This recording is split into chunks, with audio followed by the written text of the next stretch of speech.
Bonjour, aujourd'hui nous allons voir comment transférer un site en local chez un hébergeur.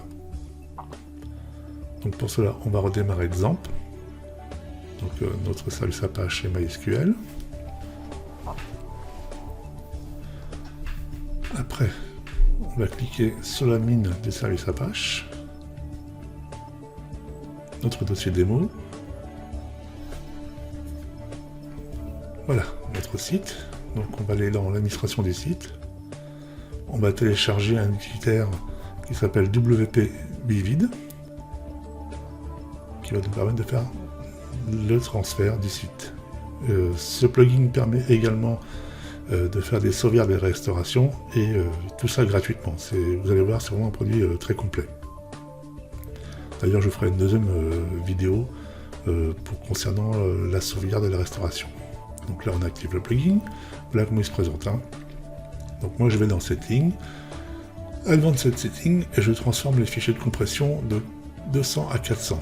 C'est pour avoir une taille plus importante, pour me retrouver de préférence qu'avec un seul fichier. Après, il y a des hébergeurs qui peuvent refuser cette taille-là, mais bon, vous remettez à 200 et ça marche. Donc là, on va lancer le backup, on sauvegarde les données et les fichiers. Pardon. Donc ça prend quelques secondes.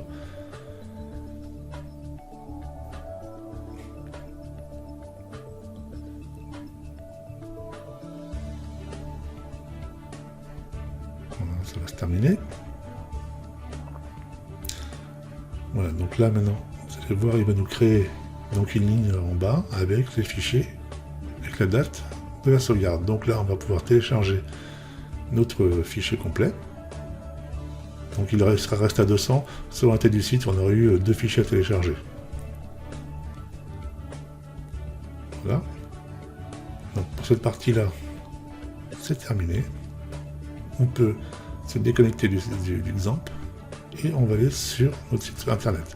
Donc on part du principe que vous avez déjà un hébergement et un WordPress installé chez votre hébergeur. Donc on est sur une base vierge, installation de base. Donc le WordPress et la base de données vide. Donc on va dans l'administration du site. Donc on se log avec les informations que vous avez mis au préalable. Voilà, donc là on est sur un WordPress totalement vierge. Donc pas de page, pas de thème, enfin, sauf celui d'origine. Et pas d'extension. Donc là, nous allons rajouter WP Vivid.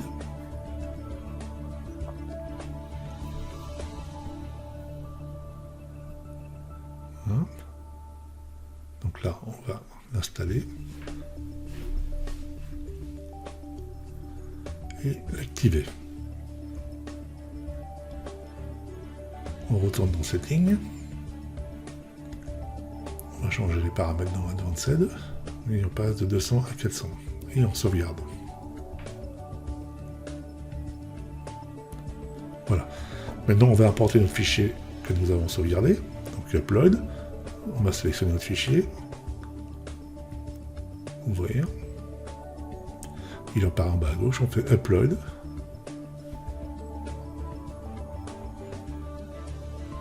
Voilà. Donc là, il est bien téléchargé sur le serveur maintenant.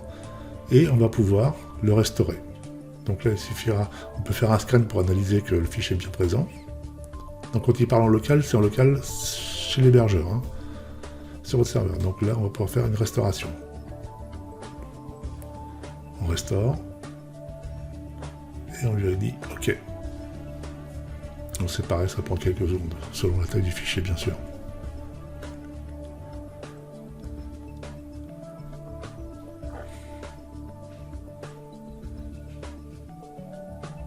Ça va se terminer. Voilà, restauration complète. Donc là, on se relogue avec l'identifiant et mot de passe que vous aviez en local sur votre PC.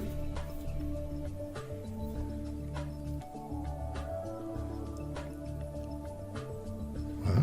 Et donc on retrouve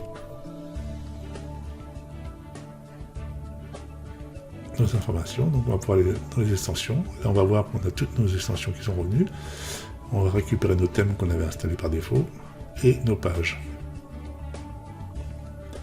Donc vous pouvez également, si vous rencontrez un problème, c'est aller dans les réglages et enregistrer les permaliens pour s'assurer qu'il est tout pris en compte. Donc là on va aller voir le site et voilà. Donc le site est transféré et opérationnel. Voilà. Je vous dis à très bientôt. Merci.